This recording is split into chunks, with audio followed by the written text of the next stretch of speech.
आपके साथ डॉली पांडे। आप देख रहे हैं द आजाद आवाज, आपके मुद्दे आपकी आवाज। पंचायत चुनाव का प्रचार अंतिम चरण में पहुंच चुका है। आजाद आवाज की टीम ने लगातार 15 दिन से ग्राउंड रिपोर्टिंग की, जिसमें आपका प्यार और सम्मान मिला। हमने सभी प्रत्याशियों के साक्षात्कार दिखाने की कोशिश की है। हमारे साथ जिला पंचायत सदस्य के प्रत्याशी के वार्ड 5 के प्रत्याशी के प्रतिनिधि रमेश खंगार नन्ना का देखिए साक्षात्कार। आप देख रहे हैं द आजाद आवाज, आपके मुद्दे आपकी आवाज़। आज हमारे साथ हैं जनपद पंचायत अध्यक्ष के प्रतिनिधि रमेश नन्ना जी। नन्ना जी, राम राम। राम राम भैया। नन्ना जी, इस बार आप जिला पंचायत भी लड़ रहे हो, सरपंच भी लड़ रहे हैं।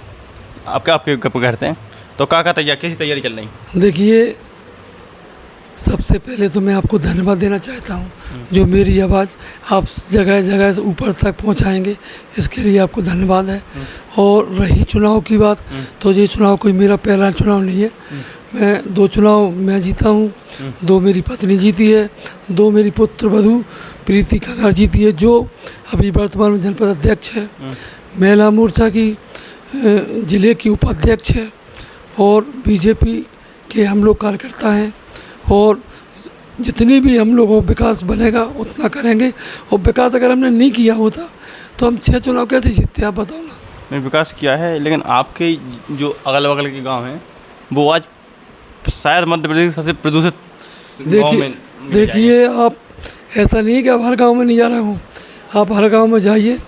एक आदमी सिंगल कोई मेरी बुराई करे तो मुझे बताइए कि आपकी वो बुराई कर रहे हैं, क्या है वजह, तो मुझे आप बुराई दिखाइए।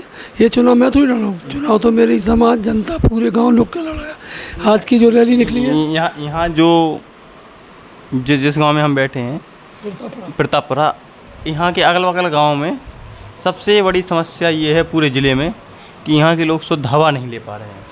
देखिए, यहाँ क्रेशर मंडी है और क्रेशर मंडी में कुछ माफिया लोग हैं जो किसी को आवाज़ नहीं उठाने देते हैं। अगर कोई आवाज़ उठाए तो उनके घर में 20 राइफल, आप पता करिए। उनकी जो 20 राइफल है, मेरे पास फ़ोटो है, वीडियो है, वो तुरंत पहुँचते हैं। जब वो 20 राइफल लेके पहुँचते हैं तो उनके खिलाफ़ कोई बोलने वाला नहीं है। तो क्या हम मानेंगे नन्ना अगर चुनाव जीतते हैं तो उनके खिलाफ बोलने में सक्षम रहेंगे? देखिए, सारी समाज को मेरे ऊपर गर्व है। उन्हें ये गर्व है कि हमारी कोई समस्या आती है तो हम नन्ना जी के पास पहुंचते हैं। और यहाँ चौकी में फर्जी जो रिपोर्ट कराते हैं तो वो भी नहीं हो पाती है। हर घर में उनने 2-2 पार्टी बनाई है, बाप बेटा से लड़ाई कराई है, भाई भाई से लड़ाई कराई है। अगर मैं झूठ बोल रहा हूँ, आप गांव में जाइए। और मैं इस शाम का वक्त है, मैं उनकी कसम खा के कह रहा हूँ कि उन जैसा फर्जी, फ्रॉड और माफिया मेरे हिसाब से कोई दूसरा है ही नहीं है।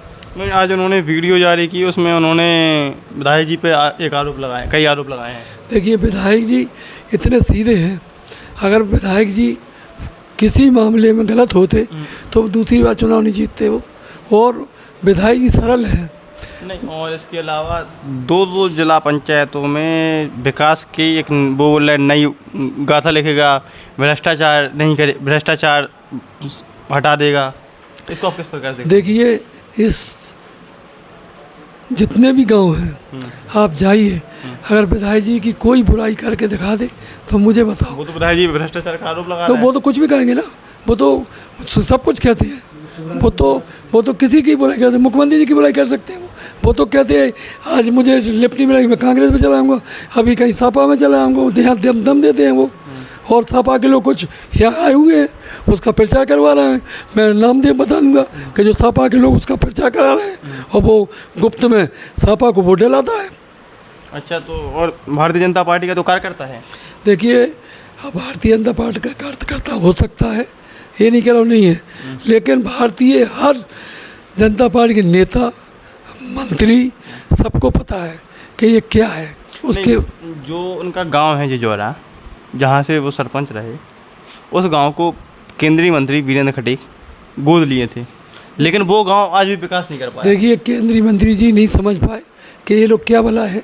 अब धीरे धीरे वो समझ गए हैं, तो अब वो तो उनकी मजबूरी रही कि वो तो ये जानते थे सरपंच है तो कुछ अच्छा वजनदार होगा, लेकिन सब समझ गए कि कुछ नहीं है, केवल फ्रॉड है। क्योंकि आदर्श ग्राम योजना जो प्रधानमंत्री नरेंद्र मोदी जी की एक गोल्ड स्कीम थी कि गांव का विकास हो, लेकिन जो गांव टीकमगढ़ के सांसद ने गोद लिया वो गांव आज जिले का सबसे पिछड़ा गांव है। देखिए सांसद जी ने गोद लिया, अच्छी बात है, लेकिन जो सरपंच होता है विकास तो वो करता है। हो सकता है सांसद जी निधि दे रहे हों और ये नहीं कर रहा हूँ, उसमें सांसद जी क्या कमी है? क्योंकि वहाँ के लोगों ने जो बताई कि सरकारी ज़मीनों पे कब्जा, क्या ये बात सत्य है? देखिए वहाँ जितनी ज़मीन है, एक जगह बताइए खाली कहाँ पड़ी है? पूरी जगह में उनके बाउंड्री बनी है, बड़े बड़े गेट लगे हैं, यहाँ तक कि उनने जब मरघटा पे कब्जा कर लिया, इससे ज़्यादा और क्या हो सकता है?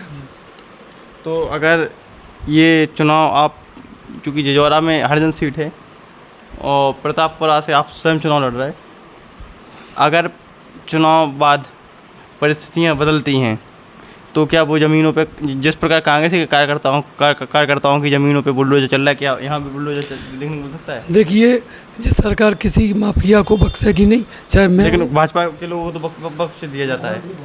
देखिए मुख्यमंत्री जो काम कर रहे हैं वो बहुत न्यायप्रिय है। मुख्यमंत्री जी जो गलत करता है उसका कतई साथ नहीं देते हैं। यहाँ बुलडोजर कहाँ गायब हो जाता है? यहाँ पर बुलडोजर की ज़रूरत पड़ेगी तो आएगा बुलडोजर, और देख तो लगता है कि बुलडोजर की जरूरत है कि हाँ नहीं? बुलडोजर आएगा अगर ज़रूरत पड़ेगी।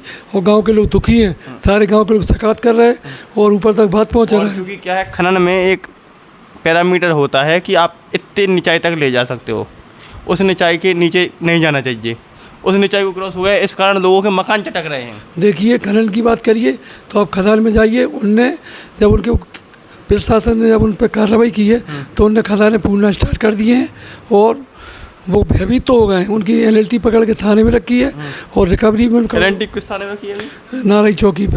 अच्छा, रिकवरी कितने की है? करोड़ों की रिकवरी है। अभी उस पे क्या हुआ है? उनने अपील मतलब जो केस होता है उसमें स्टे मिल जाता है बड़े आराम से। स्टे के बाद निराकरण तो हो गई होगा। तो क्या जनता ने अगर इस बार आपको मौका दिया, क्योंकि आप पिछली बार जनपद अध्यक्ष रहे, जनपद भी ग्राम पंचायतों की ज़मीनें खाली करा सकते हैं, आपने क्यों कोशिश नहीं कर पाए? देखिए गांव वालों को वो परेशान किए हैं, उसको गांव वाले जवाब देंगे। वो तो खुद ही मिट्टी में मिला जाता है, उसको मैं 100 वोट पार करके दिखा दे मैं मान जाऊंगा उसको। उसने कोई विकास तो किया नहीं है, जो पैसा आया है उसने अपने घर में रखा है, विकास तो कहीं हुआ ही नहीं। देख लो आके, अगर विकास किया तो देखो गाँव में पूरी समाज एक समान ही, पूरी समाज ये कह रही है कि इनको वोट नहीं देंगे, इनको ये दिखाएंगे कि इनने 2 पंचवार्षिक सरपंची करने के बाद क्या किया है। बताओ नहीं, वो तो क्षेत्र भर में ये बोल रहा है कि हम विकास की एक नई गाथा लिखेंगे। तो आप देखिए ना, गांव में जाइए, पूरा गांव विरोध कर रहे हैं उनका, आप जाइए तो उस गांव में। नहीं तो क्या दूर के ढोर सुहाने? देखिए आप, मैं बोल रहा हूँ उस गांव में अगर कोई 2 आदमी बताइए उसका तारीफ करने वाले, उसके नौकर छोड़ के और उसके जो उसके दाएँ बाएँ रहते, उसके बाद हमें एक आदमी बताइए उसकी कौन तारीफ कर रहा है। तो नन्ना जी, आपने हमें समय दिया कीमती, उसके लिए धन्यवाद। आप अपनी एक अंतिम अपील मतदाता साथियों और लोगों को करना। देखिए ये चुनाव मैं नहीं लड़ रहा हूँ, पूरी समाज लड़ रही है और खुशी मुझे इस बात की, चुनाव एक अलग चीज़ है, पूरी समाज मेरे साथ रहे और पूरी समाज मेरे साथ घूम रही है। और सभी समाज, एक नहीं, नेता कोई एक जात का नहीं होता, नेता चाहे कोई भी जात हो सबका होता है, सब समाज मेरी भाई है और मैं सब समाज से हाथ जोड़ता हूँ। 12 बजे रात के गेट खुले हैं, जब भी समाज आती है। जे लोग अभी 1 महीना दारू बांट रहे, पैसा बांट रहे, मैं तो 5 साल सेवा करता हूँ समाज की। जो दारू बांटने से क्या लगता नहीं है कि दारू बांटने की जगह लोगों को शिक्षा बांटी जाए? देखिए आप दीवारों पे देख लीजिए, सारी दीवारों पे क्या लिखा है और पूरे बैनर होर्डिंग देखिए। कहीं मैंने फिर बोला, बार बार बोल रहा हूँ, मेरी किसी दीवार पे एक नाम लिखा हो बताइए, कहीं एक पोस्टर लगा हो, कोई बैनर लगा हो, कहीं होर्डिंग लगी हो, एक भी बता दीजिए मेरे क्षेत्र में। धन्यवाद। आप देखते रहिए द आज़ाद आवाज़, आपके मुद्दे आपकी आवाज़। महत्वपूर्ण सूचना, द आज़ाद आवाज़ किसी भी आरोप की पुष्टि नहीं करता। अगर आप ये वीडियो फेसबुक पर देख रहे हैं तो हमारे पेज को फॉलो करें। अगर आप ये वीडियो यूट्यूब पर देख रहे हैं तो हमें सब्सक्राइब करना ना भूलें। साथ ही कमेंट करके बताएं कि आपको यह वीडियो कैसी लगी। बने रहिए डॉली पांडे के साथ। नमस्कार।